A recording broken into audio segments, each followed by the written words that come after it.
What's up, YouTube? Justin here. Just doing a little maintenance on our skid steer. We're up here in the shop. It is about, what is it, about 32 degrees, 33 degrees, so it's not too bad. Kind of give you a little preview of what we got going on here. This is my brother Michael. Say hey, Mike. Hey. So yeah, all it needs is just some new pins and bushings. So we're just up here throwing all that stuff in. Got online, ordered everything. That's the new pins. That's gonna be the lower pieces, and this is the upper pins for the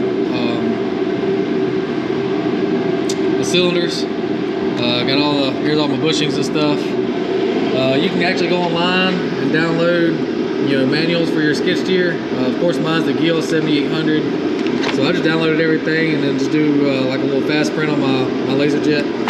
So it wasn't too bad. That's probably, 139 page book. But yeah, we're just up here replacing everything. Everything's been pretty easy to work on so far. We just had to knock it out with just your basic tools. Nothing special. So I mean, if you got, some screwdrivers and impacts and stuff like that, this is basically what you see is what I've been using. Nothing fancy. But yeah, man, just wanted to take a quick video and tell you what we're doing today. It's supposed to have a snow mixture outside, so we can't really do any work. So we figured one of our first videos is going to be maintenance on the skid steer. So everything we do, I'm going to take a video of. All right.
Alright, YouTube, we got everything greased up.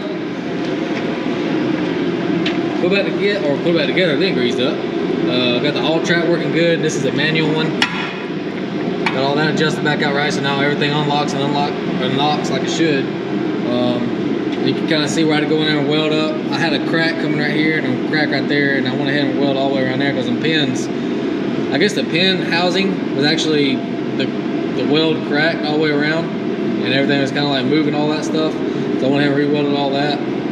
Basically both sides. That side looks like crap because there's some grease in there. It's kind of messing with my weld. And yeah, it's not the prettiest welds, but they work. So that's that. I figured I'll show you what kind of grease I'm using. It uses this Lucas extra heavy duty grease. Holds up really well. I use this grease gun, which is real nice. You gotta worry about hand pumping and all that crap. But I think I'll show you how to change a cartridge. Instead of looking at the instructions tell you to unscrew it. You gotta pull this rod all the way out, unscrew it from here. It's it's a lot harder, and I tried it because that spring gets all cockeyed and crap. It's hard to put all that stuff back together. So I just unscrew the whole canister, and you just swap the canisters out. It's a whole lot easier. So I'm gonna get Michael to hold the camera for me.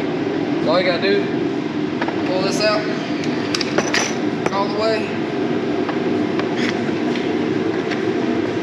hold it to the side, unscrew the cam.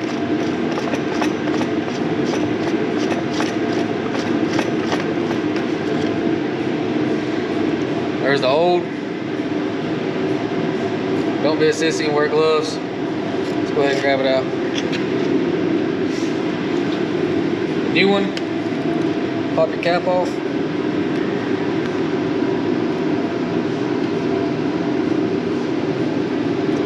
Insert the tube in. Roll it down. It's like opening a beer can. Well, good job, China. Just let me see that cap, put that in there. I'm gonna grab me some pliers. Usually I use the tweezers, but here about tweezers. Tweezers, what am I saying? Needle nose pliers. That's it. All I gotta do is pop it back together. This is a whole lot easier than what the instructions say to do.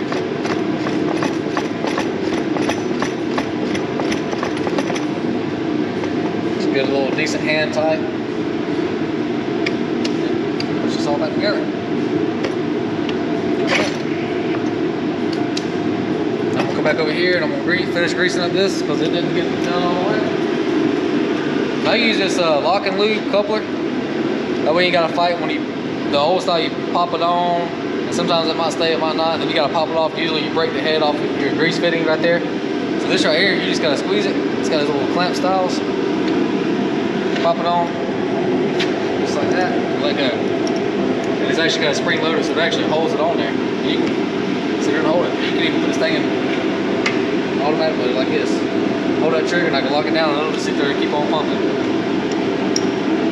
A whole lot easier. I'm gonna finish greasing this right here.